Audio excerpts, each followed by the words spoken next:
నిజామాబాద్ ఎంపీగా నియంత ధర్మపురి అరవింద్ వద్దు. కళ్ళకి పెట్టుకున్న కూలింగ్ అద్దాలు తీయడు, ప్రజలను చూడడు, కారు నుంచి దియ్యడు, ప్రజలతో మాట్లాడడు. ఇంత అహంకారి నియంత ధర్మపురి అరవింద్ నిజామాబాద్ ఎంపీగా వద్దు అనేటువంటిది నిన్న పేపర్‌లో పెట్టేసి అరవింద్ మీద ట్రోల్స్ అయితే స్టార్ట్ అయితున్నారంట. ఆయన కొంచెము అంటే అందుబాటులో అంటే కొంచెం హై లెవెల్ ప్రొఫైల్ మెయింటైన్ చేస్తాడన్నటువంటిది విమర్శలు, ఆరోపణలు గూడా ఉన్నాయి. ఈవెన్ నిన్న మొన్న ఆ మధ్య బీజేపీలు గూడా కొద్దిగా బీజేపీకి సంబంధించినోళ్ళు గూడా అరవింద్‌కు ఎంపీ టికెట్ వద్దు.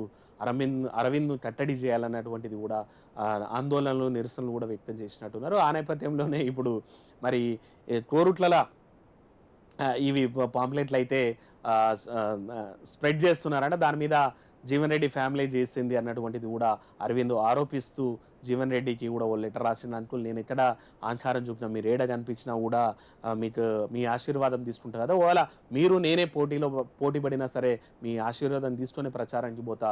మరి నాలోన ఎక్కడ మీకు అహంకారం కనిపించింది అనేటువంటిది. అయితే అరవింద్ గూడా కొంచెము దిగాల్సినటువంటి అవసరం ఉంది. కొన్ని మెట్లు దిగాల్సిన అవసరం ఉందనేటువంటిది ఆ పార్టీ వాళ్ళే చెప్తుంటారు. ఎందుకంటే తన వర్గాన్నే ప్రోత్సహిస్తాడు తప్ప చాలామందిని పాత బీజేపీ వాళ్ళని తర్వాత కొంచెం అణిచివేసేటువంటి ధోరణి ఉంటది. తర్వాత ప్రాపర్‌గా అందుబాటులో ఉండడు మా అందరికి అనేటువంటిది గూడా ఈవెన్ బీజేపీ పార్టీ వాళ్ళే అప్పుడప్పుడు నిరసనలు, ఆందోళనలు చేస్తుంటారు.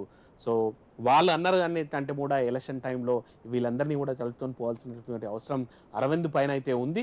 ఇంకోటేంటంటే ఓ లెవెల్ మెయింటైన్ చేస్తాడు అరవింద్ అనేటువంటివి గూడా విమర్శలైతే ఉంటాయి. అవన్నిటిని గూడా ఆహ్, పటాపంచలు చేస్తూ మళ్ళీ తను అందరిని కలుపుకొని పోయి ఈసారి మరి ఎన్నికల్లో పోటీ పడాల్సినటువంటి అవసరం అయితే ఉంటది. లేదనుకుంటే చూసినాం గదా! బీఆర్ఎస్ వాళ్ళని చూసినాం గదా! తలకెక్కితే గర్వం అనేది ఏం జేసిండ్రు అనేటువంటిది. అట్లాంటి పరిస్థితి ఏ లీడర్‌కి రావద్దు. ప్రజలతో ఉండాలి. అందరితో సత్సంబంధాలు మంచిగా